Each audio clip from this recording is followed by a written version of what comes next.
Halo Izon, ketemu sama saya Dedi di edisi perdana Review Gadget Uzone.id.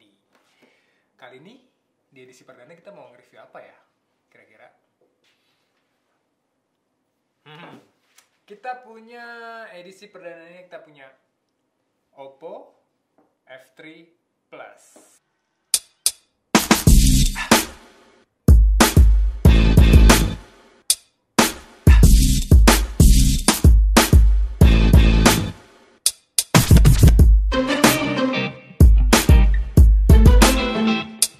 Nih, F3 Plus.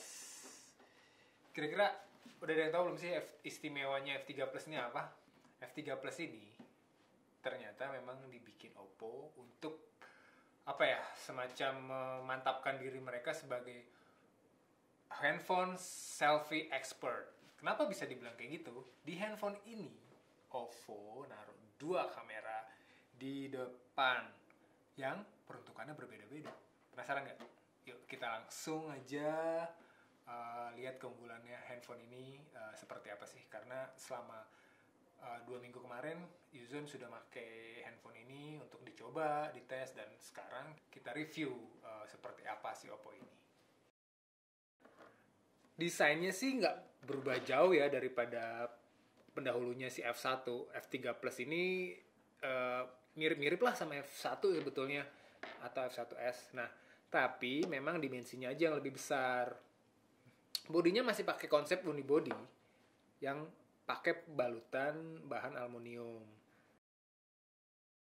Karena dimensinya yang besar ini memang agak sulit sih untuk masuk ke dalam kantong. Tapi kalau untuk urusan digenggam enak banget sebetulnya.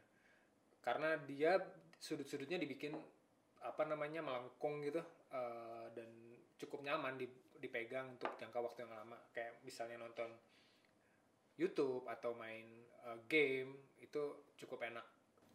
Layar yang dipakai itu Corning Gorilla Glass 5, lebarnya 6 inci dengan teknologi JDI. Ini ngejamin nyaman banget deh untuk nonton tayangan video atau main game atau browsing yang pasti.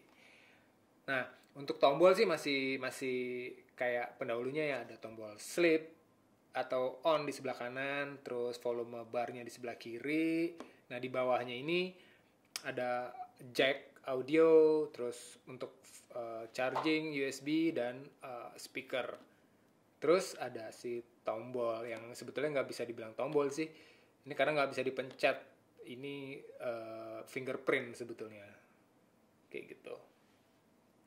Ini si fitur fingerprint ini diklaim Oppo itu adalah yang paling sensitif dan paling responsif. Nah, sekarang kita masuk ke kamera, dimana ini adalah fitur unggulannya si F3 Plus. Oppo emang cukup serius nih ngegarap si F3 Plus untuk dijadiin selfie kamera. Dia, seperti saya bilang tadi di awal, itu ngasih dua kamera di depan dengan tujuan yang berbeda-beda, dengan peruntukan yang berbeda-beda masing-masing. Satu kamera itu dikhususkan untuk selfie seorang, yang satu lagi untuk grup selfie gitu. Terus apa bedanya? Ya, untuk kamera yang selfie, resolusinya itu 16 megapiksel dengan sudut 80 derajat. Sedangkan yang untuk yang grup selfie ini, dia 8 mega sih, tapi sudutnya 120 derajat. Jadi bisa masuk lebih banyak orang ke dalam. Kita omongin kamera belakang sekarang. Kamera belakang yang disebut juga sebagai kamera utama ini, Oppo ngasih kamera dengan resolusi 16 megapiksel dan bukaan 1,7. Oh, keren kan 1,7.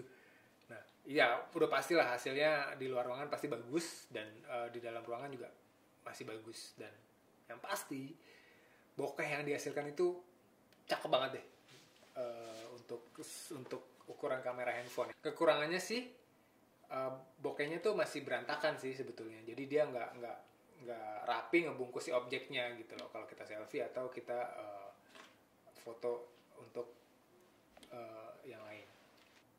Lalu ada mode expert nih. Ini nih keren nih.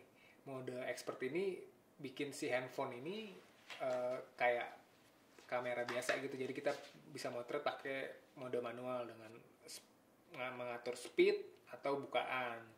Jadi untuk keperluannya kita bisa sesuaikan, atau ISO-nya juga kita bisa pakai gitu. Jadi ya kayak pakai kamera digital aja lah, seperti itu.